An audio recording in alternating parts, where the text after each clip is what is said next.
So those are your dailies this morning. Make sure you grab a copy of the Daily Nation, a copy of the Standard, the Star, Paper Daily, whichever paper that really floats your boat. Also, lists of life for varsity student is another story that I didn't mention, but you can follow it on page 2. Remember, as I've mentioned, today we're discussing education management in the country, and the Commission for University Education yesterday gave a lifeline to more than 10,000 students in public and private universities after it declared their disputed degree programs valid but just. The Commission's Chief Executive Officer, Mwenda Ndarangwi, in a statement after a meeting with Education CS Amina Mohammed, said new students will also now be admitted into the programs. However, Professor Ndarangwi said admission approvals for some programs stand suspended until next year. This story continues on page 2 of the Daily Nation this morning. We shall be broaching that issue and the raft of other issues as far as matters academia are concerned. But for now, let's see what the story are on, of course, on the table as far as ethics and anti-corruption is concerned. The Ethics and Anti-Corruption Commission plans to seize and freeze assets of top Samburu County government officials implicated in the 2 billion shillings misappropriation investigation. The ESCC's net widened to include the governor, his assistant, the county assembly speaker and the county executive committee members as the commission seeks to solidify its case against officials accused of using county funds to acquire real estate development. NTV's Brenda Wanga starts us off. For close to 5 hours, the Nairobi home of Samburu Governor Moses Kasaine was host to detectives from the Ethics and Anti-Corruption Commission. The detectives chasing a paper trail that they hope will help them unravel the dealings that led to the misappropriation of some 2 billion shillings from the county of Samburu. Another group of sleuths from the EACC was also raiding the governor's Samburu residence as well as his offices at the county government headquarters. The raids informed by investigations that have been ongoing into the financial misappropriation of county funds. EACC says that in just 4 years, the county has lost over 2 billion shillings in suspect dealings. In one case, it is believed that the county officials registered companies and were awarded contracts worth over 700 million shillings. No works on the projects have been done. Contractors were also awarded jobs worth over 1 billion shillings. The contractors either did not finish the projects they were hired to do or they simply never attempted to do them. Aside from the governor, Moses Kasaine Lenolkulel, the EACC is also investigating his personal assistant, Simon Etienne Leleset, the Speaker of the County Assembly, Solomon Lempere, various county chief officers, county executive committee members, and contractors who were awarded tenders by the county.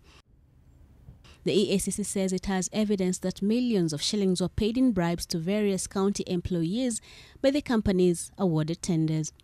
EACC believes that these officers were involved in the gross financial misappropriation, conflict of interest, and embezzlement of funds in an organized and systematic manner. The proceeds of these crimes are believed to have been invested in real estate development.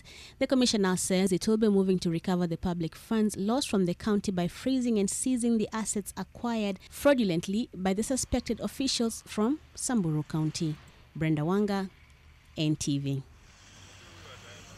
And still on corruption, President Uhuru Kenyatta has reignited the anti-corruption campaign by once again asking those found culpable to carry their own cross and desist from ethnicizing the fight.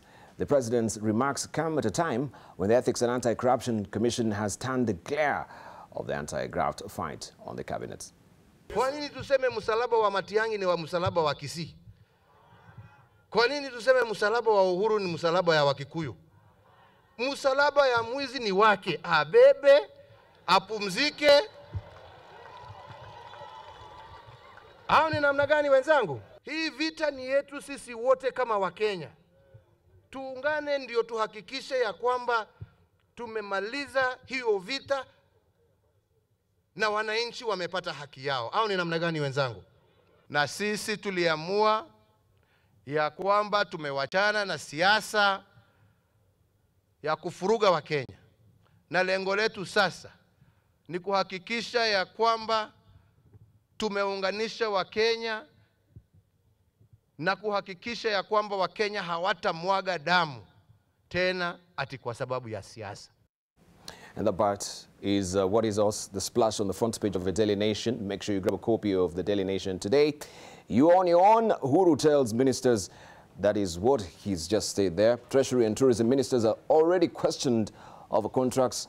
It's your cross, hot on the heels of an Ethics and Anti-Corruption Commission investigation against several cabinet secretaries. President warns that no one is too powerful or special to escape the purge in renewed anti-graft efforts. This story continues on page 4 of the Daily Nation.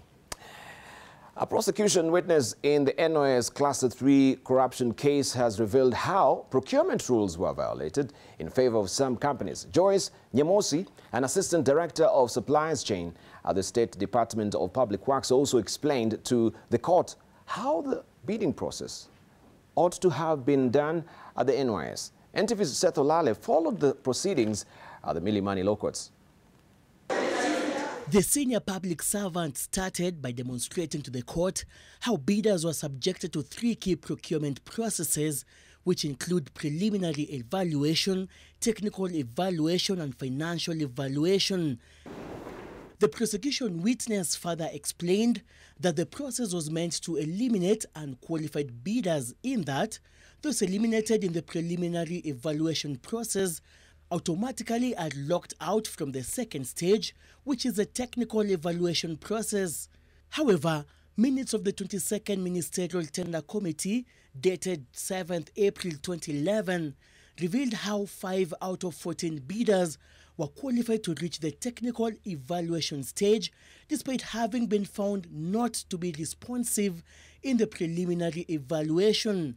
For instance, one such bidder by the name Rocky Kena Limited, under tender number 14, was found to be non-responsive in the preliminary evaluation stage because it provided a photocopy bid bond and not original bid bond as required. However, the company still appeared at the technical evaluation stage.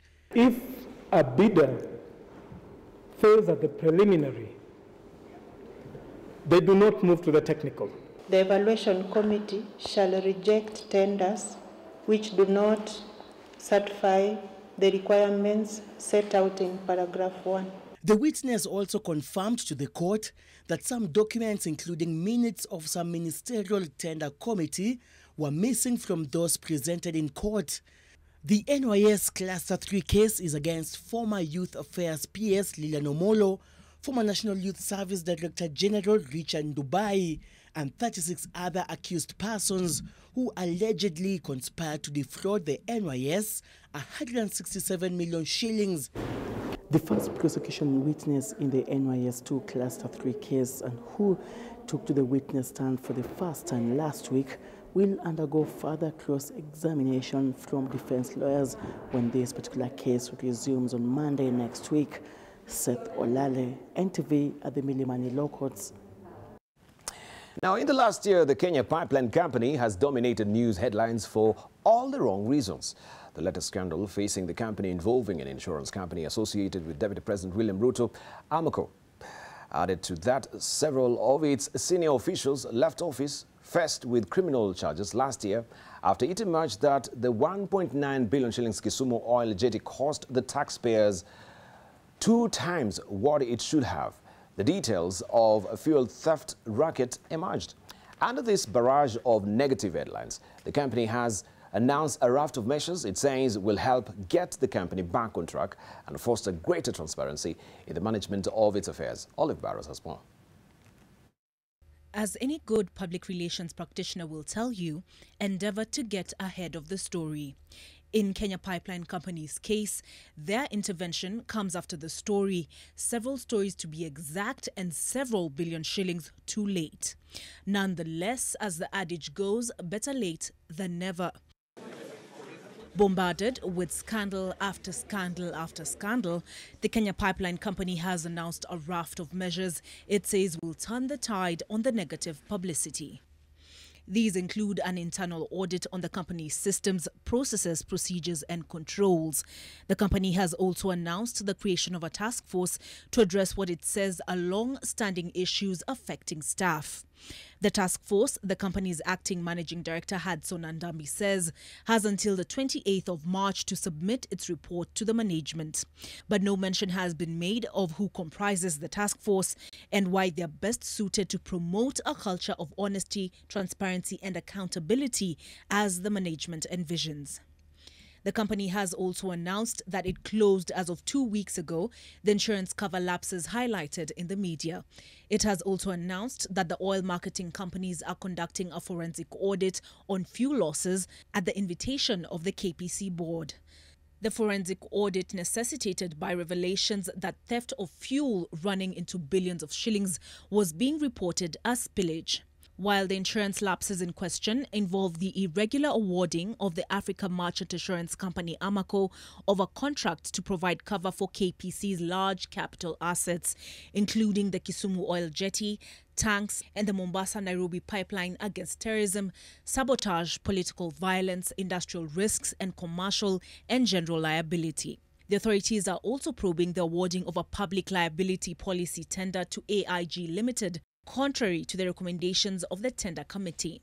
Wrongdoing the new management has heaped on the doorstep of the Joe Sang administration, essentially communicating that the change of guard will herald a new dawn. It's anybody's guess whether said interventions will plug the leak of taxpayer monies and see realized a cleaner KPC. Olive Barrows, NTV. Let's buckle down to some business where the tea farmers will allied to the Kenya Tea Development Agency, KTDA, will now earn a shilling more per kilo of green leaf delivered in a new payment mode to be implemented in March. KTDA says farmers will now be paid 16 shillings per kilo in the monthly advance payment, up from the current 15 shillings. KTDA says this revision is necessary to keep up with the stiff competition from private tea processors that pay more, thereby eating into its market share. KTDA has a 56% market share currently.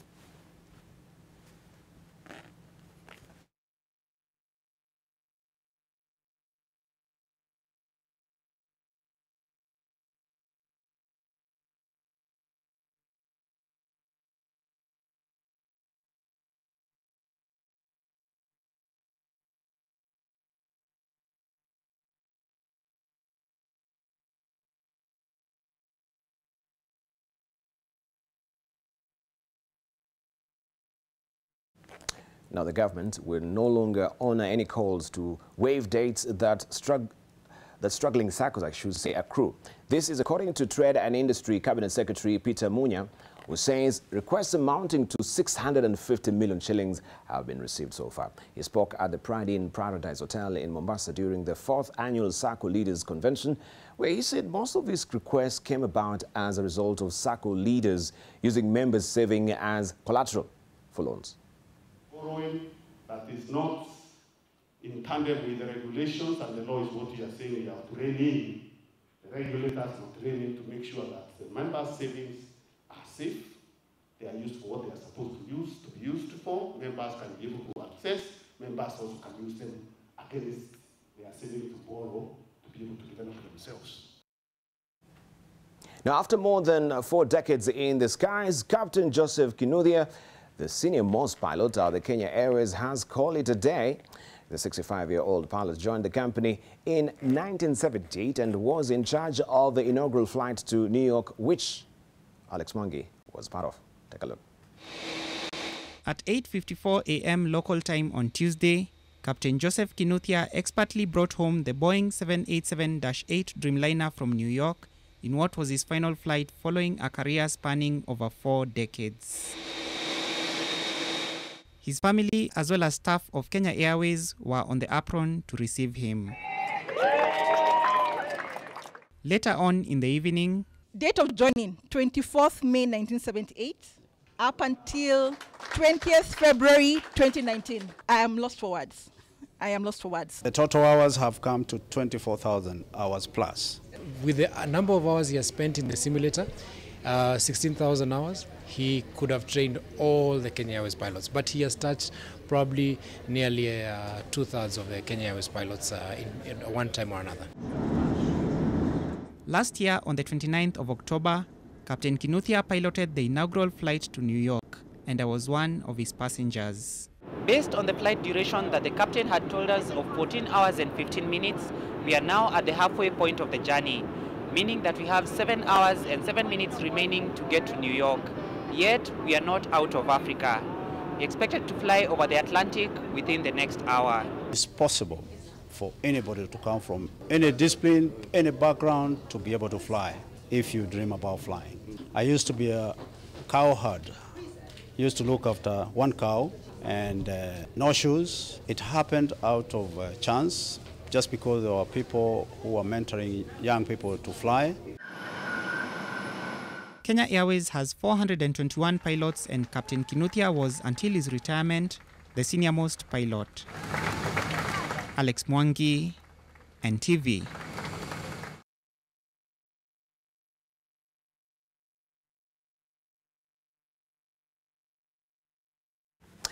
You're watching In the Market, and we want to drill deeper to the topic of discussion this morning with our panelists looking at education management. And had introduced to you Paul Koskei, who is the Director General of NITA, that is the National Industrial Training Authority. We have with us as well Dr. Collins Odote, who's a lecturer at the University of Nairobi, and also he's a columnist with the Business Daily. We do have with us as well Gideon Maina, Dr. Gideon Maina. He is a Vice Chancellor of Pioneer International University and also a committee member of the Private Universities Association of Kenya. And we do have as well Dr. Juma Mkwana, who is the CEO of Kenya Qualifications Authority. The biggest story has been, of course, what has been headlining the front pages lately as far as courses are concerned. That is the Commission for University Education regarding some universities and their approved courses that were actually in question. And of course, there has been a recent development as far as that is concerned. This is also what is on the front page of a Daily Nation. On top there, I can just show you a bit of it, list of life for varsity students. It says there, this story is tucked away on page 2 of the Daily Nation. The Commission for University Education yesterday gave a lifeline to more than 10,000 students.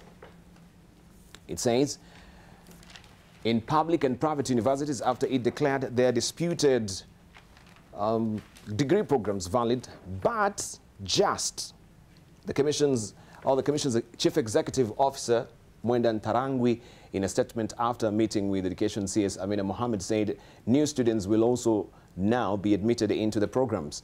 And this story is tucked away on page 2 of the Daily Nation this morning. I can just cross over there to just maybe read an excerpt of what it's saying briefly, just to show you what is over there. This is page 2. And you can see the chair there also of the Commission for University Education. This is Chairman Professor Nyegoti Chacha during a past event there. But Quality Agency says it has now validated 133 degree courses which it had declared illegal. And there's a warning there, CUE warning to varsities. Commission has asked universities to provide details of all uncredited programs and stop creating options within already approved courses as separate degrees.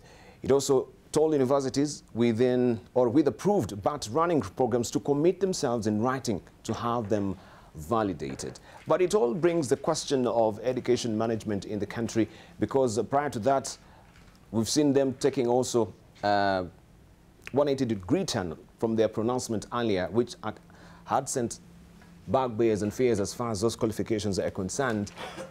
And we want to just use that as a segue to the topic we'll be discussing this morning, looking at matters academia in the country. So I've introduced our panelists, but I just want to also just start off with Collins Odote with a new development so far. What does it portend when it comes to the management, especially critical management of communication? Because I think this was a misinformation or information was decoded, wrongly, maybe by the media. This is what now the Commission says, that there's need for more clarity and making things very, of course, very lucid. Thanks, Debarl. I think it demonstrates the need for every public agency to take communication seriously. Because before this came onto media, at least mainstream media, it's already on social media. Yeah, I remember being on... In fact, I wanted just to get your reaction first. What did you, when you saw this, that particular splash on the Standard, followed by the Daily Nation the following day, what was your reaction, first of all? I think I was shocked. I was like, when did this happen? I teach at the university, and I didn't even know about it. So I saw a lot of my friends starting to ask on social media, and it only took a colleague who I know works for Q to then send a message to a group of us lecturers and say, no, no, this is not true.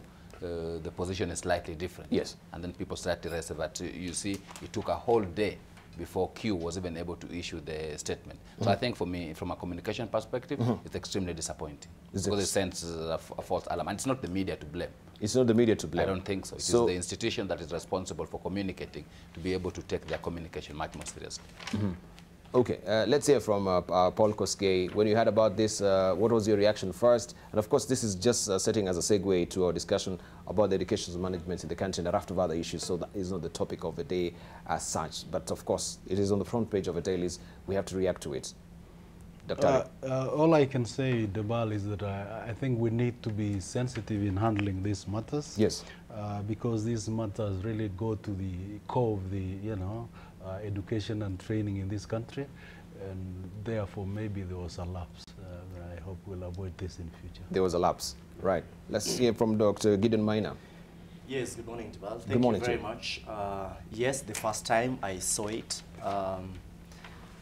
I think there's a whole issue of the way we use concepts when you hear about bogus, when you hear about useless.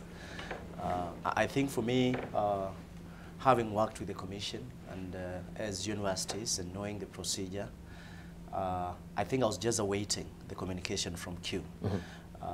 My disappointment, of course, is that it came a bit too late when all this, had happened. But I'm glad the CEO issued the Commission, issued a statement last evening, very comprehensive in terms of the position and calming the situation, as it were. So communication is very, very important. It must be timely. It must be very clear. And as Collins say, at this age and era, on a click of a button, someone can send a lot of panic across the country. So understanding the times and understanding to respond in good time and in a very clear way, I think that's very important, particularly in very sensitive sectors of our economy like education. All right. And of course, the Commission for University Education denied the report, according to the 411 yesterday, that it has nullified 133 courses affecting over 10,000 students. But this is after the meeting, and we wonder, was there anyone really prevailed to actually change the course of a statement before during that particular meeting, I should say. So we don't know what really transpired then. But let's hear from Dr. Juma Juana this morning, and we shall be also focusing, because now this is your authority when it comes to qualifications. There are the issues that we need to just talk about as far as that is concerned. But your reaction when you saw this? I think that in the last couple of years, we have been in these new reforms in terms of reforming education in the country. Yes. And the laws are clear that for you to operate a university or any other TVET institution, that you must be accredited, and that all the programs that you offer must also be accredited. So in my view, and I've also worked with the Commission for University Education as a deputy CEO there, and I do know that they're very rigorous when it comes to ensuring that the programs that are offered are accredited. So I think this could be a communication issue, but then also it raises several issues. One is the way it was brought out, that there was a lot of panic, and hopefully that in future we can make sure that we have all the facts and right before we make the kind of statements that I saw. Yeah. It's barely 2 months since the Ministry of Education also had to come and save face because of the pronouncement they had made in regard to the new curricula and the pilot phase that you remember that, and we had the cabinet secretary had to come to the fore and calm fears in regard to that particular project being suspended. Then they had another turnaround again as far as that is concerned. So crisis communication, did they not really learn from the past mistake what they did? So why are we remaining none the wiser, and yet we had that particular episode from the beginning? Collins. I think it's Dr. Maina who talked about the sensitivity of certain sectors. And I think sometimes we talk about things without looking at the bigger context. Yes. We think it's just about me and Maina. And in this instance, nobody cares about the fate of the millions of students who access university education. Yes. What message is it communicating to them? Because at that point, a student is asking themselves, so what happens to my admission? Is my course amongst those that has been deregistered. And by the time that you get the correct information, a whole panic has been spread across the entire country. I think that's number one. Number two, if you add on to what happened in terms of the education reforms in January, if you ask those of us who have kids in that early school, you start the new year, you don't know which books to use. You don't know whether it's going to be piloted next year or whether it's going to be now rolled out completely. And this year, I think, was extremely unfortunate because the cabinet secretary came on media and said, we are not implementing this program until 2020. We are postponing the rollout for a further year. Yes. Then 2 days later, he says, no, we're actually implementing it immediately. While it is not bad to change your mind, I think we need to ensure that when we make decisions that affect the public and we're communicating public policy, we are much more reflective. And we're much more decisive in how we communicate.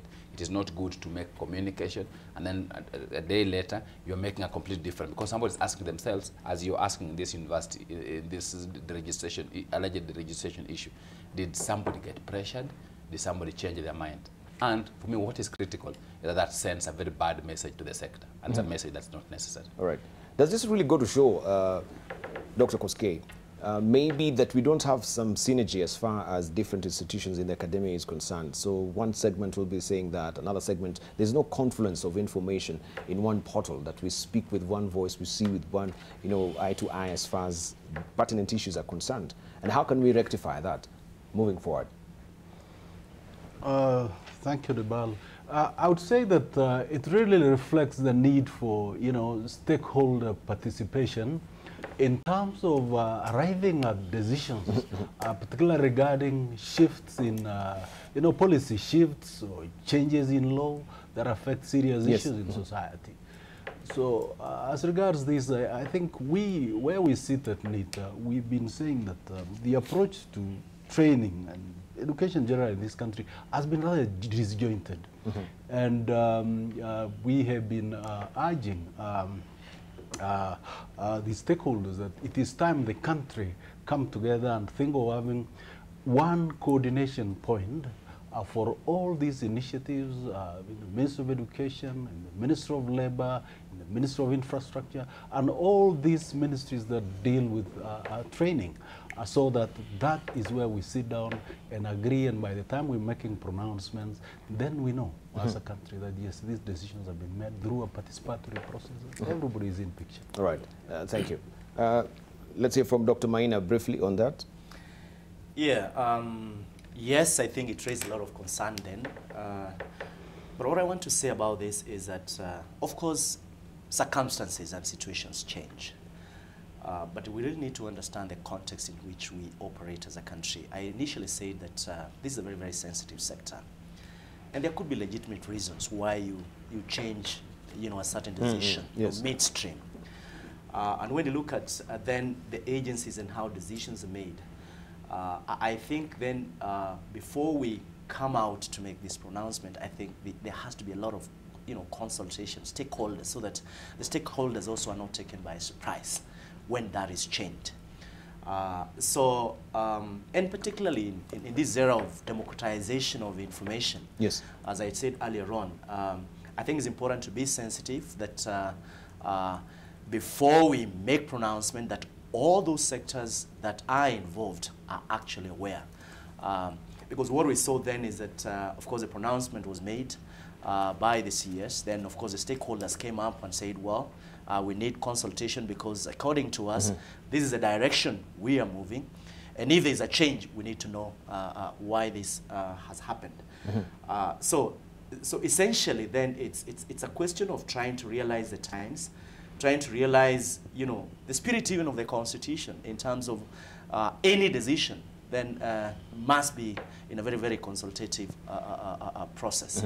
And I'm glad that I think the ministry realized, and the various consultative processes, to explain, and of course then going back into the earlier decision of trying to make sure that everyone is on course on this. All right. As to the lessons, whether there were lessons picked by the agencies, I think on the matter under discussion, I think there are a lot of consultations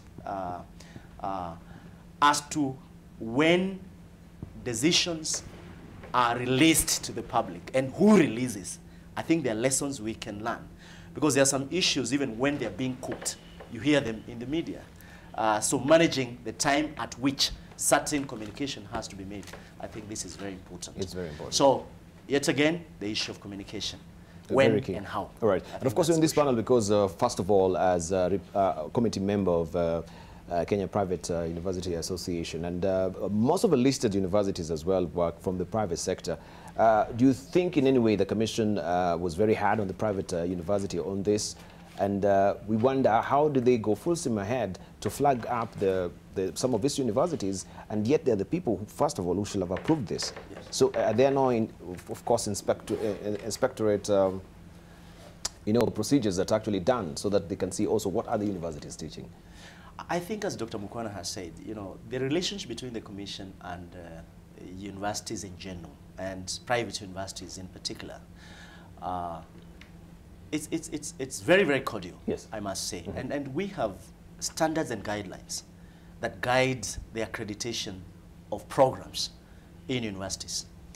And really, when you look at what was flagged, I think the Commission has information when the Commission speaks, because what essentially start is, if you allow me to take you through the procedure, is that if you want to launch a program, you start through a needs assessment.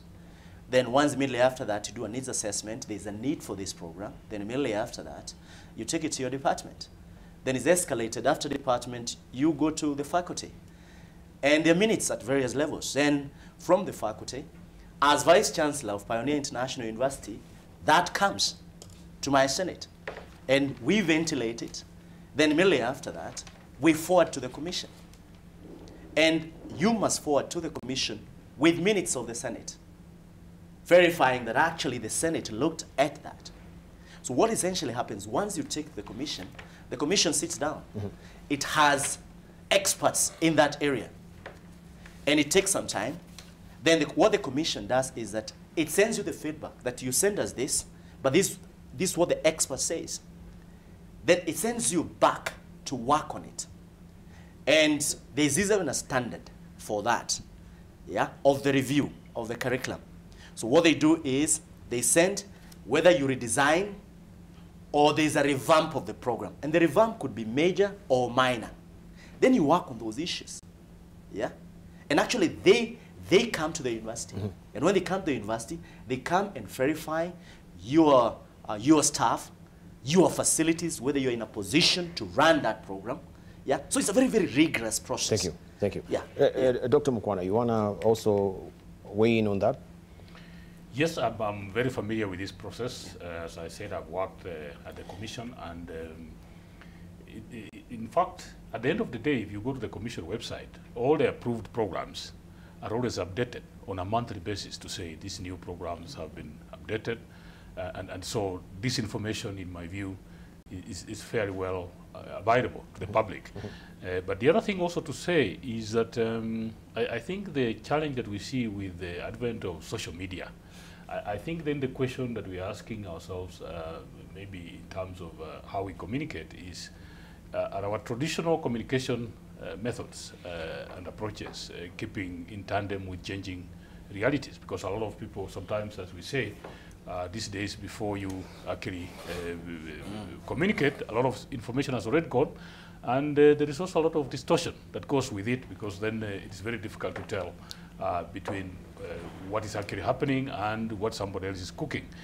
And so the university sector is an expanding sector, I would say that, because 10 years ago, when we were looking at the university sector, we had maybe 5 universities, 80,000 students. Today we are talking about 800,000 students with over 70 universities. So this is an expanding sector. It's a very dynamic sector. It's a very sensitive sector.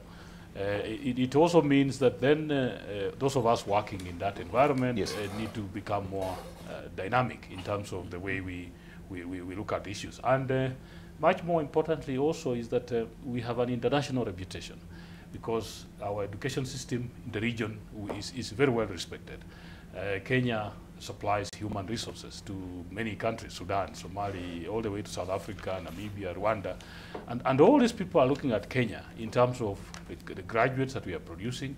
And the international best practice is that our accreditation programs, our accreditation systems for institutions and programs must be very rigorous so that we are sure that we are getting the best. And so far, I think I would say that we've really led the way. If you look at the way regulation of higher education has been done in Kenya, in fact, we are kind of, everybody seems to benchmark from us. So we've done fairly well. And maybe this was a communication mishap, but I don't think that it reflects on the kind of sector that we are talking about. Yeah. All right, thank you. Yes, Dr. Collins Odoto, you have something to say? I think, having said so, we need to also talk about something that requires a little bit of fixing. I think there are several entities that are involved in the accreditation process and approval process. Yes. And I think that the coordination may be something that may be problematic as this raises. Because you know, for example, official approval of courses is actually done by the senates of the different universities. Yes. It's only after that that you take it to queue. What happens between the time Senate approves and the time it goes to queue in terms of offering? Because if you look at this report, this did not come out as part of an accreditation process. This came out as part of doing some assessment at the request of the Kenya Universities and Colleges Central Placement Service. Again, another agency that is involved. And if you then know that 3 years ago, Debarl, there was an issue concerning professional courses. Because professional courses, if you are doing engineering, there's also the Engineering Registration Board. If you are doing law, there's also the Council of Legal Education. So navigating through what's the role and responsibility of each, and how does that ensure that we have a seamless process, is where sometimes the ball may fall through the cracks. Because I may have approved course 1, then tomorrow we make a change to that course and have a second course. And between the time that we approve it as Senate and it goes to queue, maybe students have been admitted into it. So I think there is need for us to also streamline much more the process of approval of courses. And also the process of public availability of those courses. For example, if today you are looking for a curriculum for a university, yes, you will get from the website of Q, you will get the list of courses. You will not get the curriculum itself in terms of, and it has something to do with the fact that each of us as universities is trying to ensure that if we have course X, minor does not go and take the same curriculum. So we are trying to protect issues about copyright by keeping it away from the public. And I think that's something that we also need to do in terms of making not just the name, but also the content of that course available. So that when people argue, for example, and why are you offering Bachelor of Arts in TV interviewing, somebody cannot just judge it based on the name, they can judge it also based on the content of the curriculum. All right, and Dr. Koske on this as well. Previously, I think we had the Director of Public Communication. I don't know what really happened with that particular, of course, the ministry, that yes, any public communication had to be centralized through that particular office before it's disseminated in the public. Do you think in any way this would have really helped this particular office and you know, any dissemination of information? Let's get done with first the communication bit, then we'll get granular to different you know, institutions, NITA and the Kenya Qualifications Authority, the private universities as well. Let's hear from you. Debarl, I would rather not delve into that, the issue of communication, and leave it to government. But my concern here is that whose judgment is important in terms of stating that a particular case is useless or useful. In my view, it is really industry. Because at the end of the day, all universities and all training institutions are training for the market. Yes. And therefore, the issue that I see is I didn't hear anybody saying that industry had been consulted, the market had been consulted, and they had said that these courses are useless. And that calls for a situation that we've been saying, that I think we need sector skill councils. We need to map all, you know, all employers, all industries in this country, the sector skill councils, who should be able to inform the training needs for all our institutions, from the ground level up to the universities. And these are the people who should be consulting on the curriculum, the training needs of industry, and that kind of thing. So that I think there's some miscommunication. Until we have such vibrant institutions, that should be a bridge between industry and training institutions will still get it wrong. Right. And of course, we had this particular splash also on the Star. I think I've played it and replayed it. And since we're having this particular discussion, this was actually last week, right? We had APRO over 80% law schools failure rate. LSK to release a report on mass failure by law students. In 3 weeks, students claim low marks in a scheme to raise money through exams results. Maybe I can pick your legal mind, Dr. Collins Odote, on this. When you see this particular splash, now this is the Law Society of Kenya, claiming this. Does it have any authority as far as academic qualifications is concerned, or what is really within, or the better question we'll ask, is this really within the ambit to come up with such splashes or maybe pronouncements? Debarl, if you take Kosgei's statement, LSK is part of industry. The bulk of people who graduate from law school become members of the Law Society of Kenya. Yes. So they are a stakeholder in the sector. In fact, if you look at representation at both the Kenya School of Law, yes, that trains people after university, and the Council of Legal Education, Law Society is involved. They aren't a regulator, so they cannot be speaking as a regulator. That's they a can question. only be speaking as a stakeholder. Having said so, Debarl, I actually am concerned about the failure rate at post-university. And we've had a huge debate with colleagues. I even wrote about it this week in my column. I think several things. I think a failure rate of 80% shows that something must be wrong somewhere. What we must do as those of us who are involved in legal education is to find out where things are wrong. Unfortunately, the conversations that you see now is about passing the buck.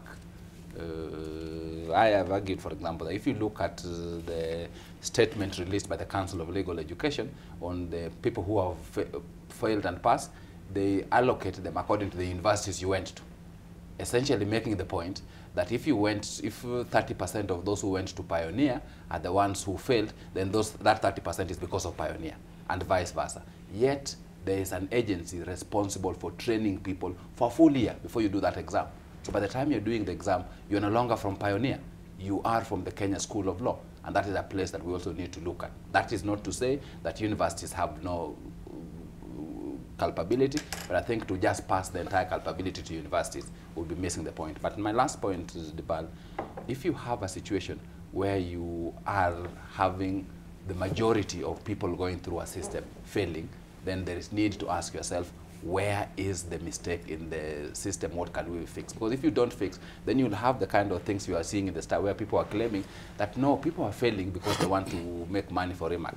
I don't think that there's anybody who can set a system for failing people for remark. But at the same time, I think it is wrong for us to have a system where 80% do not get through. Either we identified the wrong people from the early age to come for this process, or those of us who do teach at the university did not do a good job, or those at the Kenya School of Law didn't do a good job, or the students did not do a good job. Whichever way, we need to get to the root of it so we can have a system where the majority of students pass through the process. Because we teach people to pass, we don't teach you to fail. Thank you.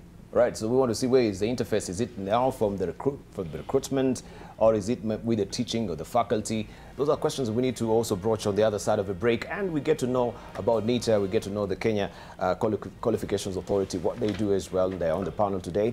I'd invited over also Mwenda Ntarangwi, who is actually the CEO of Commission for University Education. But of course, there is a meeting actually happening in Naivasha where the stockholders are meeting today. That is also TVET, that is Director General, and also the Kenya University and Colleges Placement Services as well. This is John Muraguri. They're away in Naivasha. But we continue with the conversation nonetheless. On the other side of a break, we invite you over also to our Twitter handle platform. Let's hear what you have to say. What are your thoughts? AM Live NTV is our Twitter handle, AM Live NTV, our profile name on Facebook, and 20686, our SMS portal. Don't go away. Much more coming up on the other side of the break.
Welcome back. You're watching In the Market, and we continue with the conversation on education management in Kenya.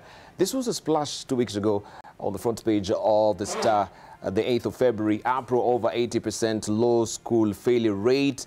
And of course, we're doggedly following the story of the Commission for University Education, who made a turnaround on their statement about the approved 133 degree courses that they are declared, you know, that were not approved by them. But now they say that is not true. This was a misreporting.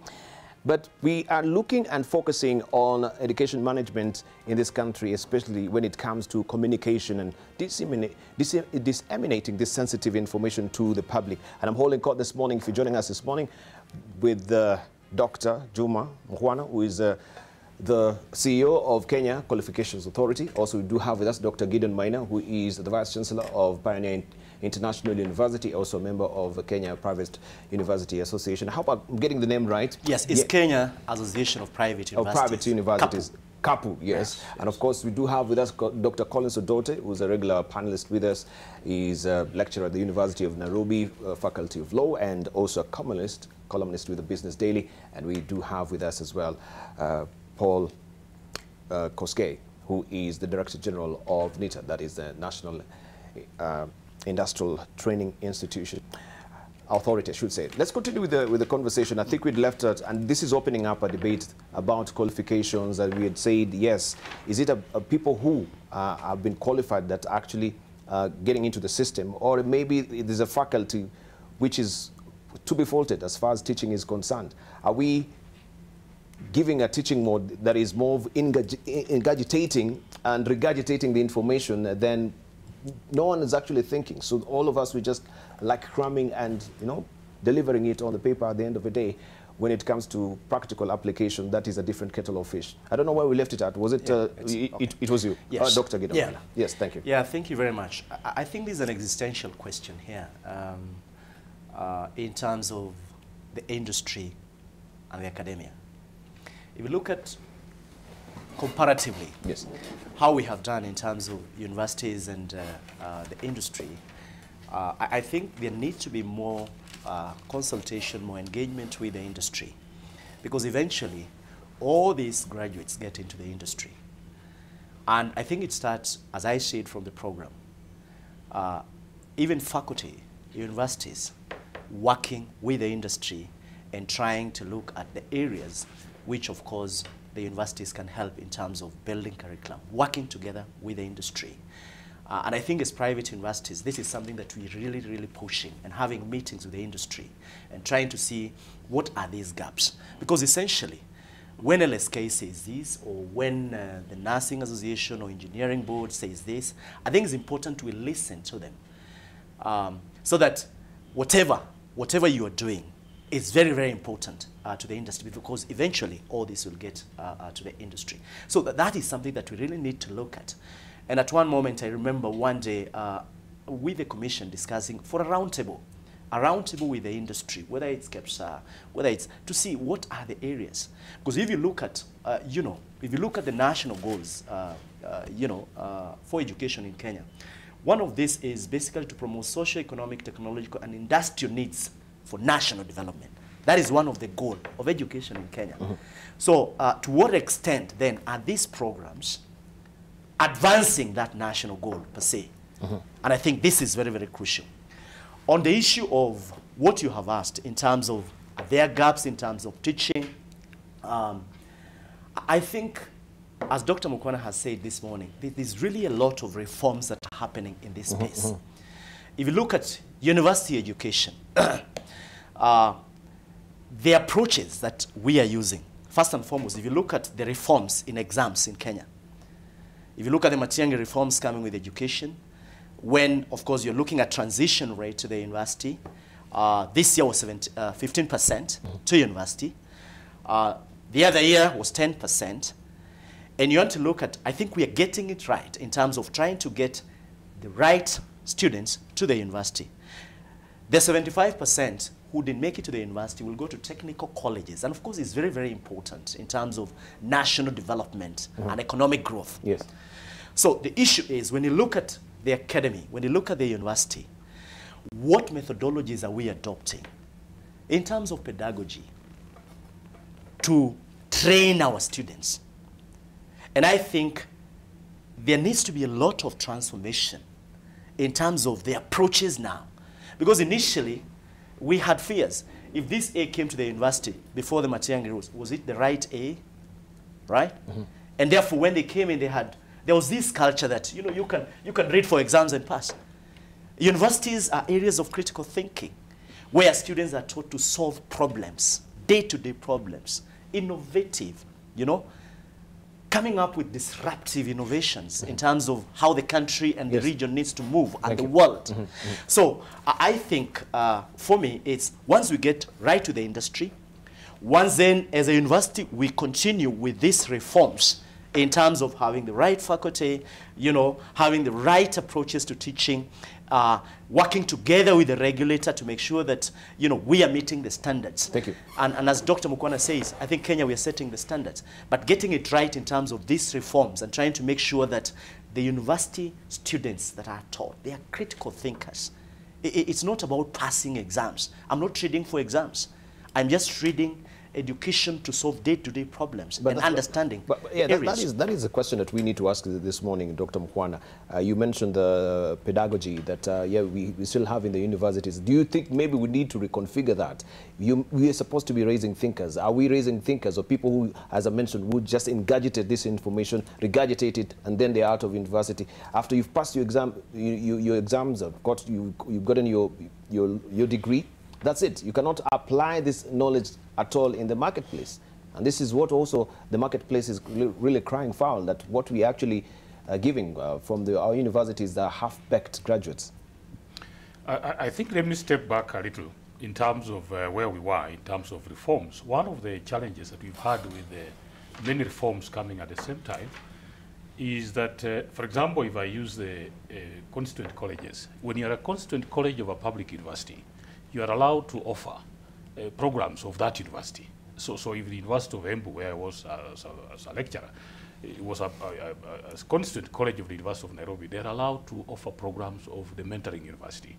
I think the challenge then that we had, which I think was a bit of a lacuna in the law, was that what happens when this university gets its own life, when it gets chartered, and that transition.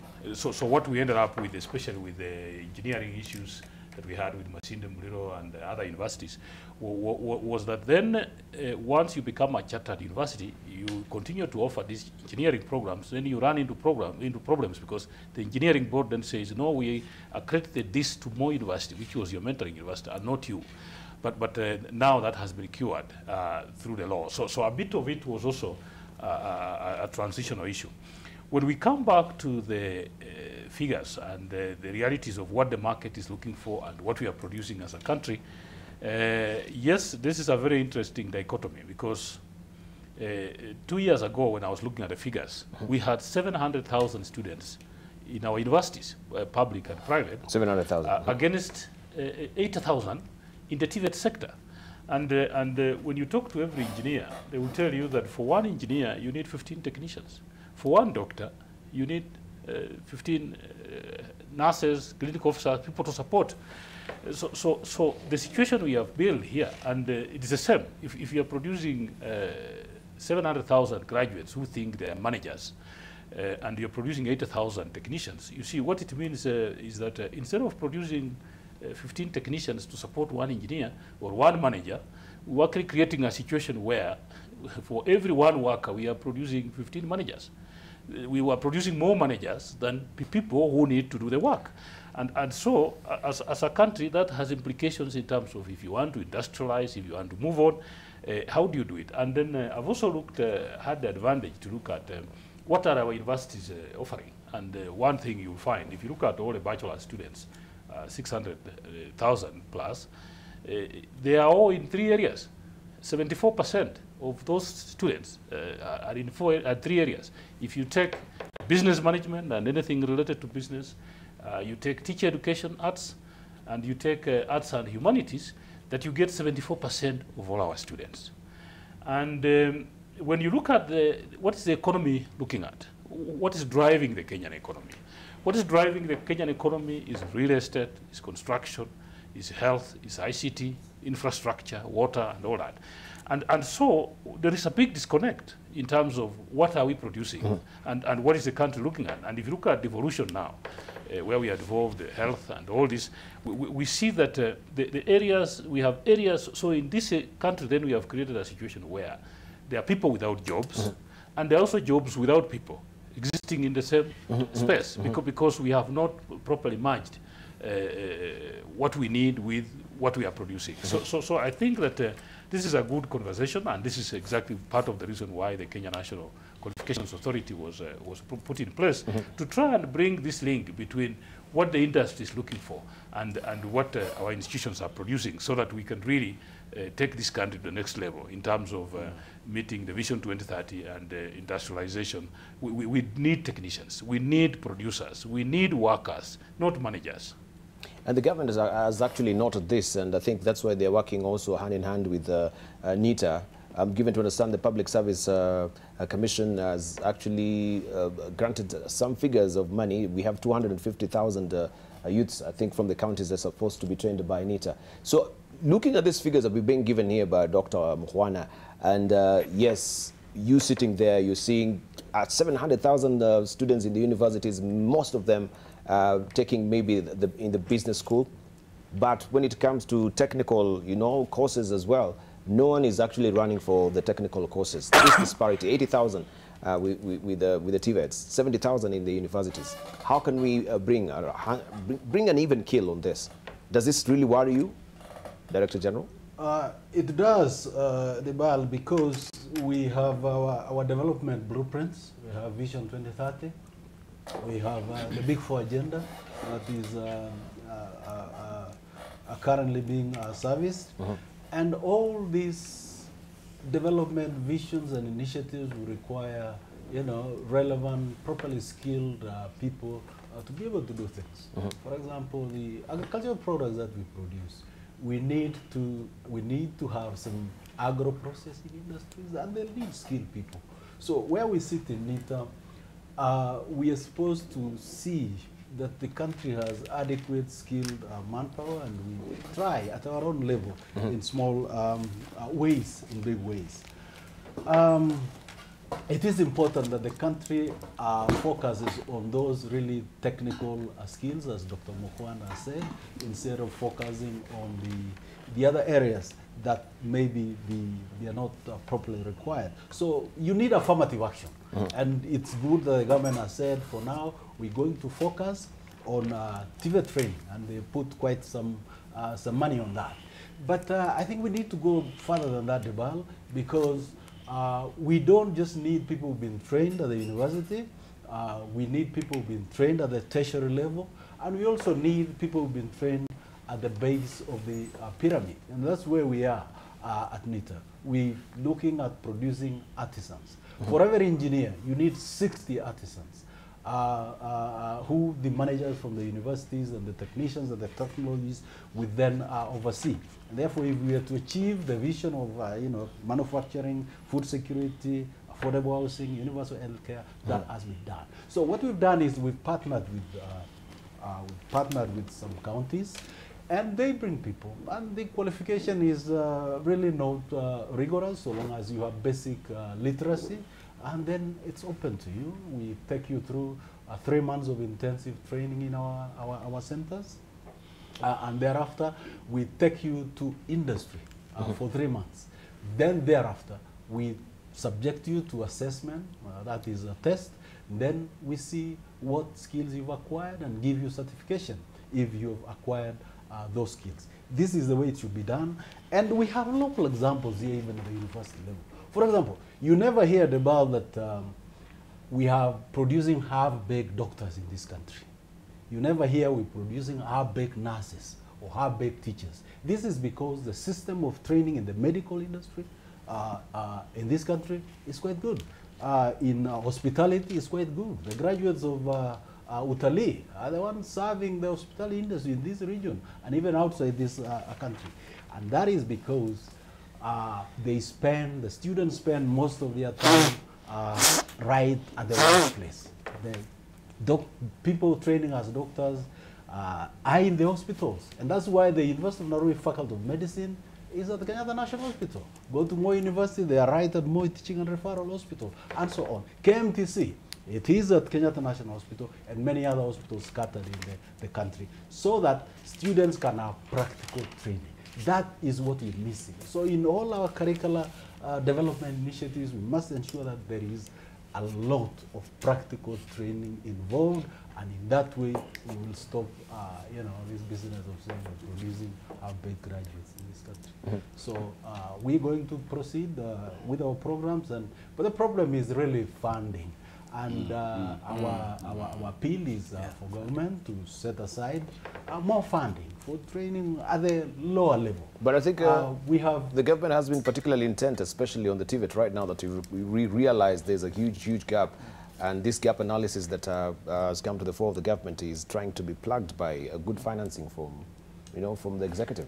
That is true. But we need to do more, because other than those who manage to go to formal training institutions, youth polytechnics, which are now under the county governments, those who go to the universities and the tertiary institutions like the TTIs, there are those who don't manage to go to these institutions. So they go and train informally. Thank you. Under traditional apprenticeship givers. Thank you. Let's hear from Collins Udote.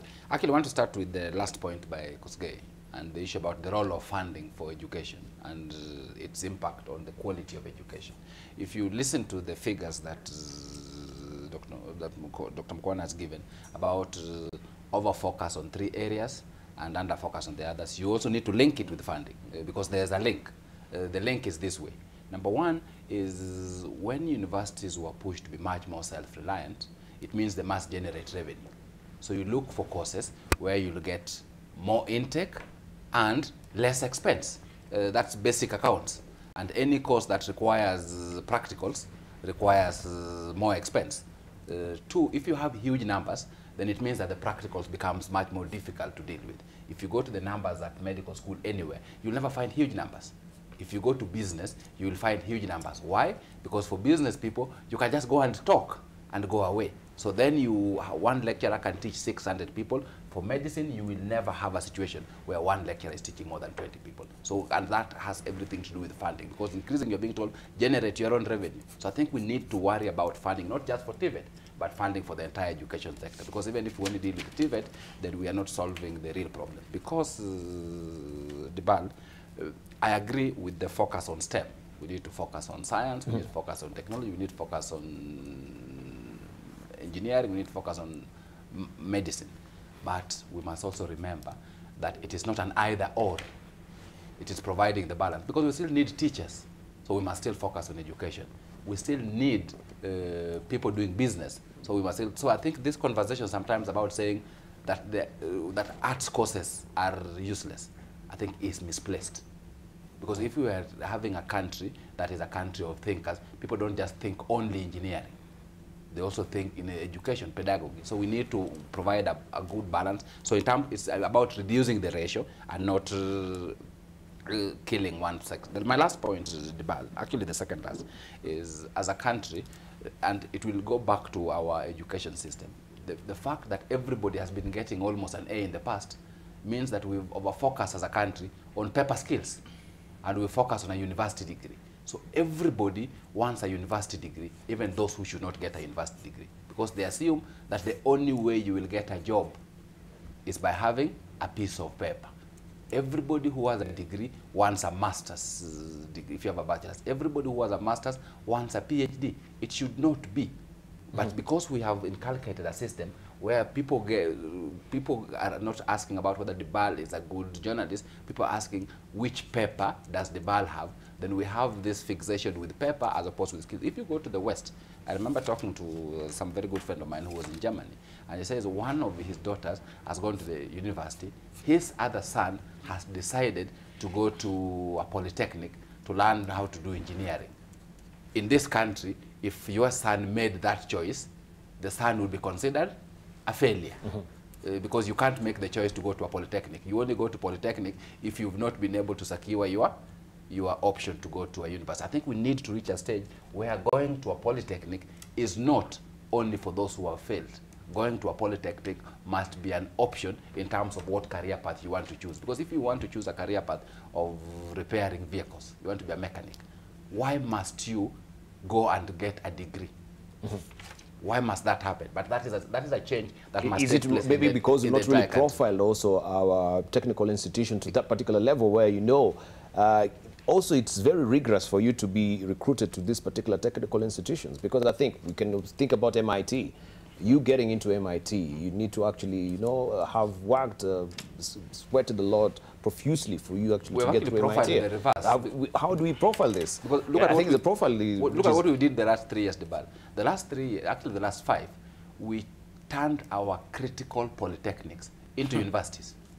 What message are we communicating to the entire country? We're communicating that it's better for you to be in a university than for you to be in a polytechnic. Yet if you ask the industry, people will tell you, we miss those people who used to go to Kenya Polytechnic. Yeah, which is a reality of the ground. Yeah, it's a reality. I just want to pick from where Colin, has left it. First and foremost, I'll talk about funding, but more important, when you look at our investment in technical areas, I can tell you, for instance, today, to get a plumber, when a good plumber, you'll have to struggle. One who does a very, very good job. Yeah. And you're looking at even just plumbers or engineers working at SGR. The question is, did you have to import? You look at the gap. You have almost 5,000 Chinese working on that. It doesn't mean you don't have others within the economy, but once you pull them from the economy to work for SGR, then you create a gap. And that's what we are saying, that I think it's very, very important. Even as we focus towards these technical areas, you want to ask yourself, what are the incentives you're giving? First and foremost, there must be a mindset change. That actually, if you go to a technical college, you are in a position to be trained and get to the job market. There's nothing that indignifying with just going to a technical training college and getting your qualifications. As you say, that is what has brought Germany, Southeast Asian countries, the tiger, the skills, you know, things that you can do with your hands, training people to work with their hands. But having said that, I think it's also very important to have a very, very strong internship program, both at the university and also at technical, that these students are not just going to class to study. There is a practical element. And that then gives them an experience to see what the industry is doing vis-a-vis what they are training. I want to come back to the whole issue of, you know, STEM courses and arts. I agree, fine. I think we need to train for the economy. But Debarl, universities are for civilization. You have to create a civilization. You need a philosopher. You need a historian. You need a sociologist. You need an artist. Yeah? When you're crafting those policies, you need somebody who sits down and philosophizes and think deeply, what does this mean for the society? And even when you look at, you know, one of the national goals, you know, one of the national education national goals, you know, for our country, when you talk about promote sound moral and religious values, if I am not teaching integrity or moral values or values, and we need this. We're talking about the issue of corruption today in this country.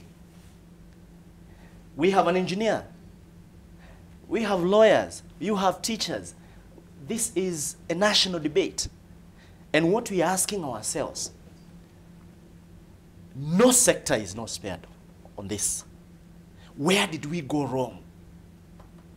Yes, we are saying we are training for this and this, but I think the DNA is moral, the national values. What are these values? Are we impacting them in our universities? Does it mean we don't need to train? You want to train a robot who can just treat without values, an engineer who can just be an engineer without values, a teacher? I think this is really the core.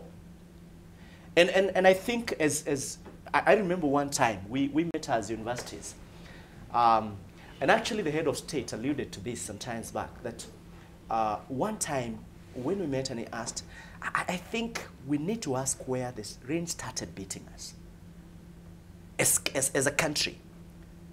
when you look at the national goals of fostering nationalism, patriotism, and, promoting national integration, and also fighting corruption, as a country, we need to ask that.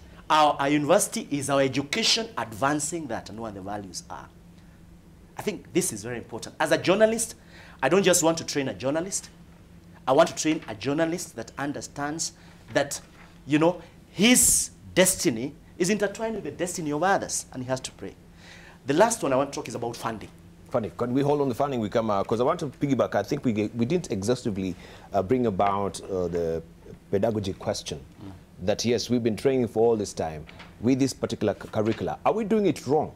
That if you have 80% failure rate with the low students, I think that is alarming. Is it the students? Is it the teaching? I think this is I think I want to exhaust that point. No, we'll come to you. Okay. Yeah, let's hear from Kwana. We'll come to you. Yes, I think as I indicated here, as a country, we are going through many transitions. And definitely on the exam front, assessment, what we call assessment and examination, we've come a long way. And part of, for example, the questions we are asking ourselves now, I've been working in the education sector for a long time, and I do know, for example, if you look at 2013, the total number of students that got C+ and above was 165,000. No, yep. 150,000. That's 2013. 2013. In 2014, this was 165,000, C+ and above. Come to 2015 with the reforms, Matiang'i reforms and so on, and we are down to 60,000. To 60,000. And so the question then that as a country we have to ask ourselves, then what happened? And there have been suggestions that maybe there was a lot of collusion, that there was a lot of stealing. But I think as a country, one of the issues that we have not interrogated is how deep has this gone? Was it only at KCPE level? Was it only at the Form 4 level? How much was it affecting our tertiary education? And you see, if people sit and imagine that maybe I will be helped to pass, then how much effort do we expect these people to put in? So when you look at the way the student performs, there are several factors that affect this. There are student issues, there are teacher issues, there are system issues. So the question we're asking is, of course you're asking, are the exams too difficult? Are the students not reading hard enough? But at the same time, you're also asking, what is the role of exams in terms of giving us the right kind of skills that we are looking for? What is the connection? And so as a country, I think this is a conversation that we've been avoiding. And I said this, like this year, we had only 90,000 out of about 700 that sat for Form 4 that went to university, which is 15%. When you look at, for example, South Africa, they have a 70% transition between high school and university. So we have also international comparisons to make. But for me, what I would say is that the opportunity we have now is to ask ourselves, what do we really need? And one of the issues is that we have treated universities in one silo and TVET institutions in another silo. One of the areas that we need is really interlinkages, remove the silos, because we are all training for the same purpose and for the same economy. And one of the happy things that I'm happy with is that with the reforms that we have now in the TVET sector, I talked about 80,000 last year. With the reforms that we have now, yes, the number of students in the TVET sector has now jumped to 169,000, just by producing the right rebranding and saying now the TVET sector. And how has this happened? Because now if a student goes to a TVET institution, the government is giving a grant of up to 30,000. They have now access to help loans up to 40,000. Yes. I know that there has been this call of one TVET institution being built in every constituency, and I think we already have over 100 that have been built for that purpose. In fact, the challenge now that we were just starting to have is the issue of trainers. But I know that that's being addressed, that very shortly, I think there will be hiring of another 1,000 trainers to support that system. But then we are also revamping a system that we had long neglected. Because if you look at the graduate of Kenya Polytechnic, yes, of 1970, a graduate of Mombasa Polytechnic, what has happened in our economy is that because of what Paul said here, because of poor funding, what ended up happening is that our TVET institutions started producing people they did not know what to do. Why? If you look at Nairobi today, 90% or more of the people who are doing masonry and plumbing and electrical work and that kind of stuff, they have never gone to a TVET institution. They have never been to a class, but they do it. If you look at your average mechanic in Kenya, he has never been to a college. But what is more funny is that the person who actually studied mechanic cannot repair a car. So we lost it at some point. Yes. And so as we are going back to emphasize the TVET, we are saying now, we are thinking about something called dual TVET training system. We are saying, let's not just go back to TVET. Let's not just take students back, more students to TVET, but let's really go back there to give them skills. Because one of the things that we've been doing, and this is my last point here, is that as a country, we engaged into a serious issue of what PLO Lumumba would call handing and gathering of papers. So everybody was looking for certificates, and we have, each one of us in our closet, we have so many papers that don't make any sense. Many of them even issued by institutions that don't qualify to issue them. And so what we are saying now is, as we go back to a revamped TVET, we are not looking for people that are going to gather and hand for papers, but really people that will gain knowledge, people that will show competences, people that will have skills to drive this economy. Because what this economy is looking for is people to drive industrialization, manufacturing, infrastructure. And TVET has the best option to do that only if people emerge from that sector with the right skills to actually do what. And so as we go back, and the last one that I should say here is that the framework that we have created currently is that because of these exams and so on, we've had a lot of wastage, as I say, where we have a lot of what people we call dropouts. Within the framework now, the Kenya National Qualification Framework, it's now possible for somebody with an E to proceed progressively until he has a PhD. So this has been created, and so we are saying let's identify people and treat them for the skills and talents that they have, but not the ability to pass exams. So that's the way it's going. And, we hope and a good question you raised, because I think also we were having this conversation with the Secretary General of the Jua Kali sector. And you mentioned the mechanics, the hands-on, they've learned on the job. But the question would be, again, you as the authority, and that is the Kenya National Qualifications Authority, and also NITA as well. What then do we do with this constituent of technicians who they've learned on the job, they're highly qualified as far as applications are concerned. Theoretically, they don't have the know-how maybe, but you have them here. Is there a way we can actually try and then drop this constituents of people who they're highly skilled compared to what you can say from a graduate of someone can repair a car who has not been to university, but there is a person who is hands-on, learned on the job, and he can do it. Then what do you do with them? How do we try and certify them somehow? Yes, is there any, I don't know if this is NITA's or a quick one. Yeah, we'll come to you. Let's say from Koske. Thank you. As Dr. Mukwana said, I happen to sit in the Council of the Qualifications Authority, and we really, as NITA, pushed for the, the skills line in the qualifications framework, which came up the other day, which would now make it possible for one to rise from, as he said, E all the way to a PhD if you want. What we do, one of the mandates of the National Industrial Training Authority is to manage the government trade test certification system.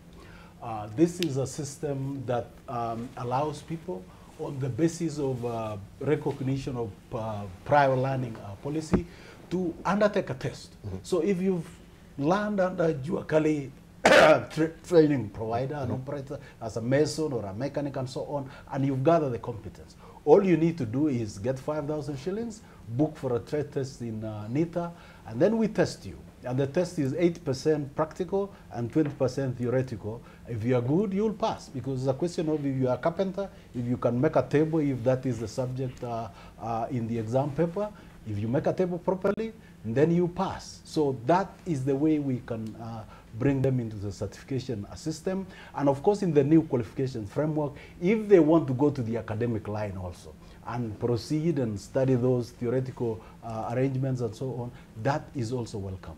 So this is the way we have brought many people. Every year we assess about, last year we did 54,000 people. And this year, I believe we're going to exceed that because of the partnership with the counties that I have said. And also we have a government project, Kenya Youth Employment Opportunities Project, where we are training artisans on a mass scale, funded by the government fully, and we're seeing very, very good results. That is the best way to do it. But again, I'm thinking that more funding is desirable because the majority of the youth will not fit into our technical training institutions. So they'll end up with the Juakali people. And we need to recognize these Juakali people as trainers formally. And that's what we've done under the Kenya Youth Employment Opportunities Project. We've identified good people in the 17 counties that we're going to do the training, taken some of them through pedagogical training by Kenya Technical Teachers Training College, and they're able to deliver. We've tested the first cycle and the pass rate was quite good, 87%. Unlike the 80% failure rate that we're seeing. Yes, so it's a total opposite. So as a country, then that is what we must do to take care of the majority of our youth and ensure that they get skills, because you want to give them skills so that they can become either self-employed or they get into wage employment, and not only within the borders of this country, but also externally. For example, the government traitor certificate is recognized outside this country, and through the qualification framework, we are thinking of a system where we'll enter into reciprocal arrangements with other countries so that we train for them as well. Thank you. But to do that, your systems of training must be pegged on international best practices. And if I remember, I think the reciprocal training, you've done one before with the Philippines. If I may remember, Nita, is it? Or you can tell us more about that particular program with the Philippines. The Philippines. Is there anything, I remember reading somewhere where you had a reciprocal training or something, or was it an exchange?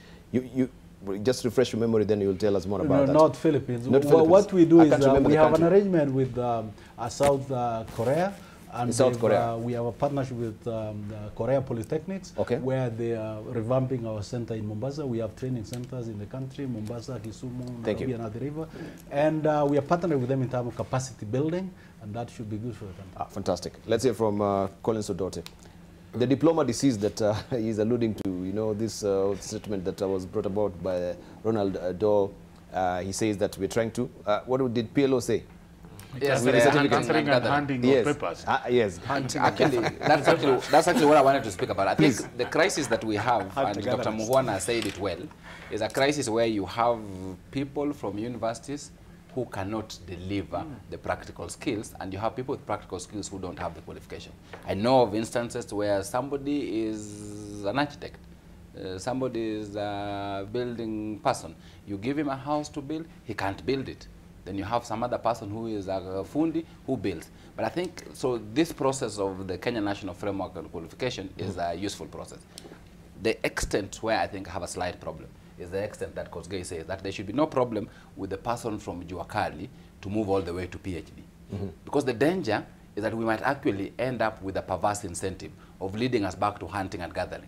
We must ensure that those who go through the technical process are recognized, but that recognition should not take them away from the practical place where they are in. Because if we don't do it well, in 4 or 5 years, they will also have reached the stage where we are accusing the other people have reached. They will be, because we still have the fixation with papers. So as opposed, they will lose what with, because I think for me, they have what we need, which is what the mechanics in industrial area have, is what we need. All we require is to ensure that those mechanics are taken through a grade test and recognized. But if we take them too much into the formal education system to try to say you can move on to the PhD, tomorrow you will find that they say, me, I want to stop repairing cars. I actually want to be a PhD holder because of the fixation with the titles in this country. And I think we need to create that dichotomy. I think the second thing, Debarl, is the work that NITA is starting to do across the country. For me, is something which is extremely fundamental and that needs to be supported, where we are having a situation where not everybody must come to Nairobi to go to the former Kenya Polytechnic to get a qualification, because we can't, as a country, continue having this situation where two things are happening. Number one, if you're looking for a plumber, you will never get a plumber. In my village, there's only one plumber. One. So if he has gone 50 kilometers away, you must wait for him to come back, even if you have a crisis. And that's because before we used to live in a situation where we thought plumbing happened in Nairobi. We used to live in a situation where we thought wiring happened in Nairobi. With the devolution, wiring, plumbing is happening across the entire country. Unfortunately, we are having constructions being undertaken by people who aren't certified, because they're the ones who exist, the ones who have learned by doing. And for me, I think the focus must be on certification, so that there's some standard, so that we know that they know what they're doing and they can be held accountable for it. That for me is much more important than the process of trying to say, let's take these guys all the way up to PhD. Because if we do, I think we'll compound the problem as opposed to solving the problem. What we need to focus on is ensuring that those at the university also have much more practical skills, so that they are also able to complement what the people from Tibet are doing. Right. Maybe just to piggyback on that a bit before we come to you, Dr. Maina.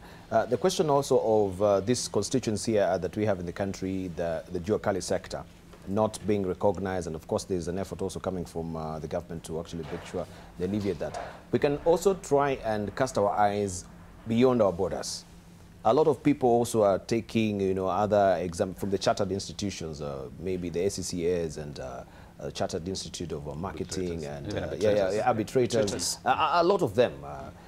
The question would be, how then because we've had instances, some of them who they've done maybe to the highest level of that particular course, and they cannot get straight entry into the universities. They have to, some of them have to go, I know of people who they had to go to UK and do their masters there. Here in the country, maybe they will not recognize that particular paper. I don't know how they're trying to streamline. Maybe the Kenya National Qualifications Authority will tell us way on this more. But do you have anything to say also, Collins Odote, on that as well? These particular courses that people do have, and then when you come to this particular, our local university, they say, no, you have to begin maybe from second year or third year. But the same person with the same paper will go straight away to Stanford University and do a master. Actually, what is sometimes worse is some of them can't actually even get admitted. I know of a situation of a friend of mine concerning law, where people have gone through the British system, and there's then now a controversy as to whether they can be allowed because of doing IGC. And I think what is important is that as we try to reform our education system, we also need to look at what are the international standards, what are the international courses that people are undertaking, so that it's fairly clear for students at the start. If I do ACCA, what does it mean? If I do the Chartered Institute of Arbitrators, what does it mean? If I do Chartered Institute of Marketing, what does it mean? So that people don't wait until the same statement we started with. We don't wait until we have a huge group of students where they are now saying, now I'm waiting to go, and I'm told, sorry, you can't go. That way, they have wasted a whole 3 years, and it's not nice for those students. We can do it much more. But I think in addition to that, for certain processes, we also need to start asking ourselves, what are our national equivalents? Because in some we don't have. Thank you. For arbitration, for example, the people are still doing foreign arbitration qualifications. Yet this is 53 years after independence. So something again that those of us Mugana will clarify that. Must deal with. Right. Let's hear from Dr. Maina. You left it at funding. You want to piggyback on that? I really wanted to talk something about funding. You know, Debarl, education is a public good. And looking at the reforms that the ministry and the government of Kenya is taking in terms of whether at university level, at high school level, we are seeing a situation whereby there's no differentiation between public and private, and the government is coming in to support that. At the university level, we are looking at, if you look at the University Act, number 42, 2012, yes, it laid basically the legal ecology and agencies that are meant to support university education in Kenya. Of course, some of them have been mentioned. You have COOPS, Kenya Universities and Colleges Central Placement Service, but you have also the Commission. But more important, you have the Kenya, the University Funding Board. And for universities, particularly private universities, yes, we want to applaud the government on this effort, because the disruption, the innovative disruption that is going to come in this sector has to be worked together with the private sector. And in many countries, the change has been brought by this working together. And that is why we want to applaud the government by supporting private universities in funding. But we are saying that there's something we agreed on as stakeholders. You asked about the training of a doctor, the training of a BCom student. There's something we came up called the differentiated unit cost. The amount it takes to train a doctor is not the same amount it takes to train a lawyer. It's not the same amount it takes to train a business school or a historian. And we are saying, if then we are to look at the funding model and use the differentiated unit cost, so that the money, what we are doing is, if, for instance, like the government is doing, what all of us are advocating, is that we respect the student choice. The student chooses Pioneer International University, University of Nairobi, or Kenyatta University. That student goes to that university to do journalism. How much does it take to train a journalist? That is a differentiated unit cost. So that then university, that money can be used to train that student.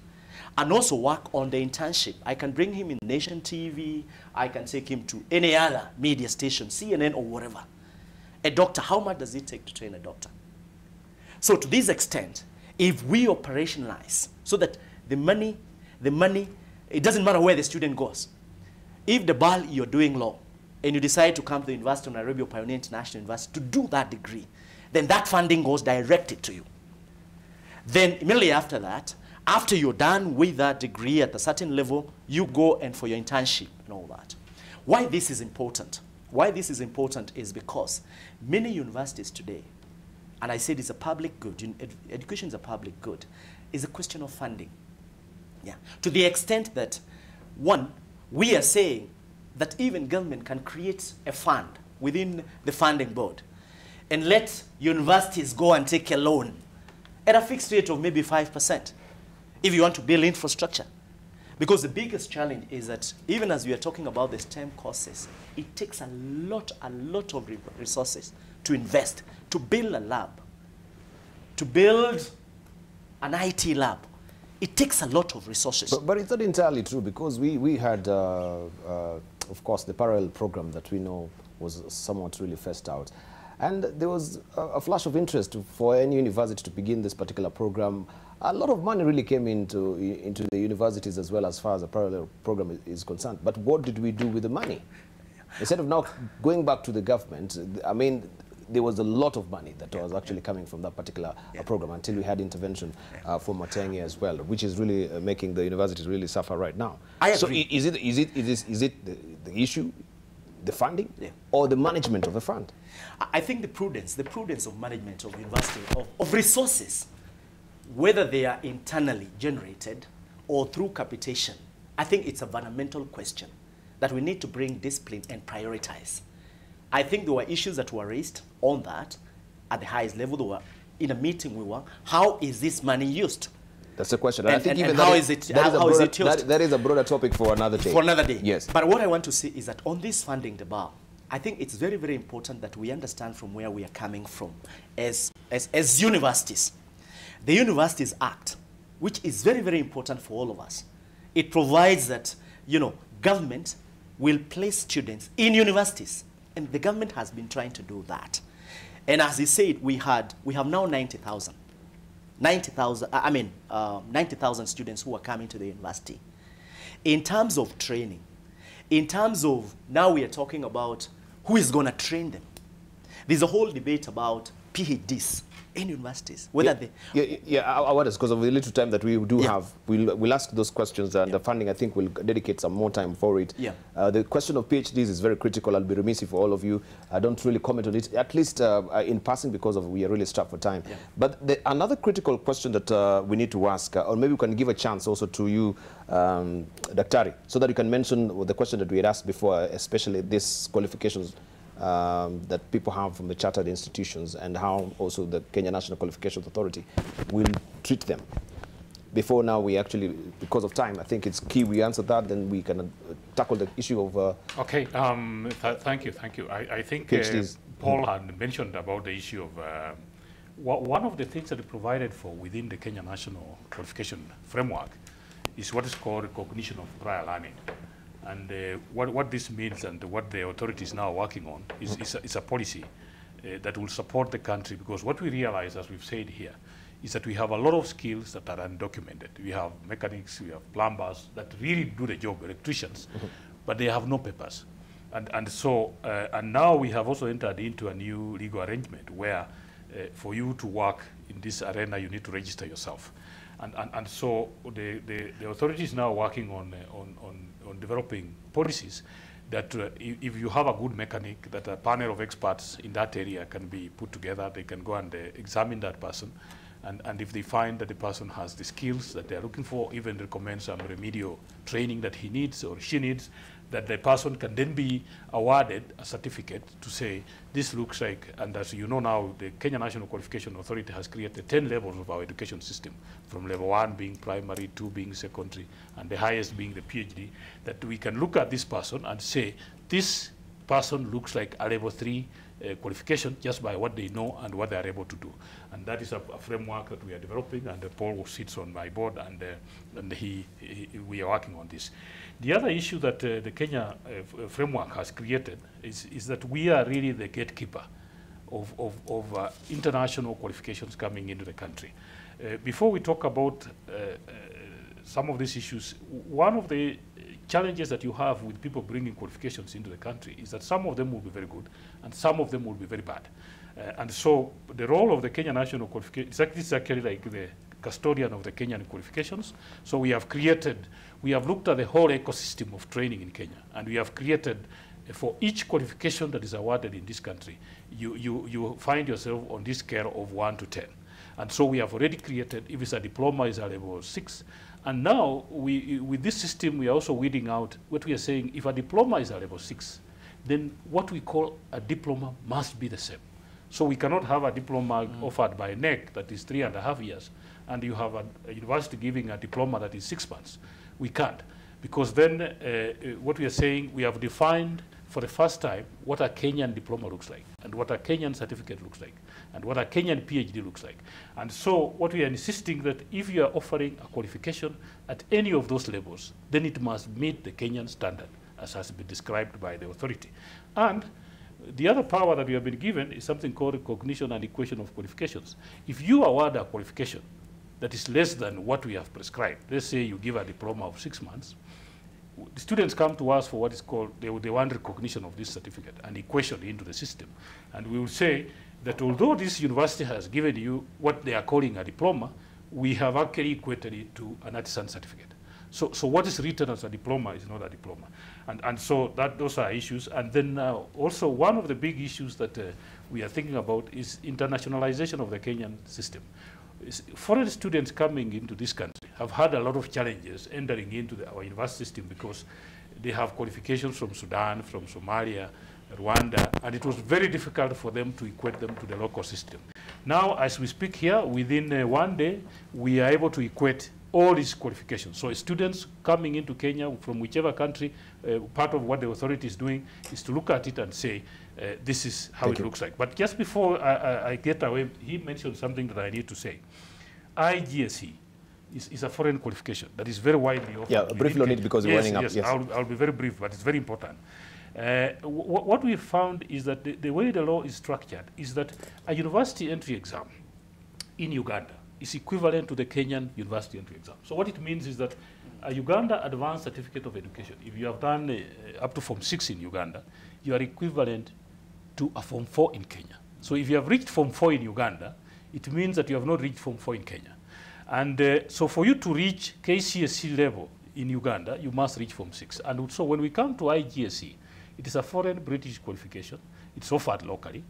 In the UK, you cannot join a university if you have done ordinary level IGSE. You must do advanced level IGSE and get 3 principles with a C. Thank you. Now, what has happened in this country also is that then we have students sometimes that do IGSE O level and then want to join university. And some have joined. Thank you. And we are saying that when they bring to us, we say, you have not reached Form 4 because where this qualification comes from, you must reach advanced level. Thank you. I'm pressed for time under the gun from my director. I can hear you. Let's just also give just our closing remarks. I know we should have discussed, and I think we need more time on this as well, but let's just give our closing remarks, 20 seconds from you, Dr. Koskei, as we're winding up.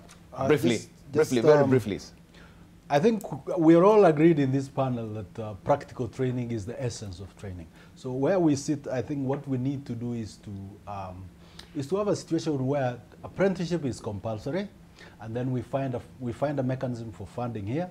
And we've seen models like Brazil, for example, where after Form 4 particularly, then all employers must take trainees as apprentices, and there's a mechanism for the equivalent of NITA funding it through some tax that is levied on the public generally. Thank you, Dr. I really appreciate. Let's hear from Odote, 30 seconds. I think, Debarl, the critical issue is that the reforms that have been going on in the education sector need to continue, but as they continue, they need to be much more far-reaching, and there need to be resources that are accompanying those reforms so that we are able to deliver on what we intend to do. Thank you very much, Odote. Yes, Dr. Maina. Yes, thank you very much, Debarl. We want really to applaud the reforms the government is taking through the ministry, and of course the momentum the current CS has taken on these reforms. The other one is, of course, we as private universities, we also want to applaud the collaboration we have with the Commission for University Education and other agencies. And we look forward to working with Dr. Mkwana, particularly in terms of the national qualification framework. And of course, for technical training, for some of us who have technical, we want to work with them so that we can build capacity for Vision 2030 and Agenda 4. Thank you very much. Finally, Dr. Mkwana. Yes, what I would like to say is now, through the framework, if you have any international qualification, we've created in local equivalent, so it should be possible for you to actually equate and recognize certificates offered locally and any country across the globe. If you bring it to Kenya, we should be able to tell you what your paper means, regardless of which country you have come from. Thank you. Yeah. Thank you very much, Dr. Juma Mkwana, who is the CEO of Kenya National Qualification Authority. We thank you for coming through. Also, Dr. Gideon Maina, who is Vice Chancellor of Pioneer International University and also a committee member of KAPU, that is the Kenya Association of Private Universities. Thank you for universities. Thank you for coming through. Also, Dr. Collins Odote, who is a columnist with the Business Daily, a lecturer at the University of Nairobi, Faculty of Law. Thank you for coming through. And finally, Dr. Paul Koskei, who is the Director General of the National Institute of Training Authority. We really do appreciate your input this morning. As you've observed, we don't have much time, a lot to be discussed, a lot of questions also coming through also our social media that we're not able to address them right now, but nonetheless we take note of this and we shall also disseminate this to our panelists this morning. I really do appreciate you driving the show with me and also your contribution on social media, pertinent issues, especially from First Lady Mwalimu Mwandia. He's taking special umbrage with some of the statements that we've made, but she says MIT has very rigorous art programs. The famous linguist and thinker Noam Chomsky is from MIT. Can we please talk from facts, not from cliches?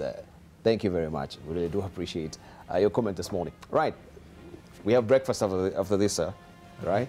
So let's go downstairs and take a bite this morning.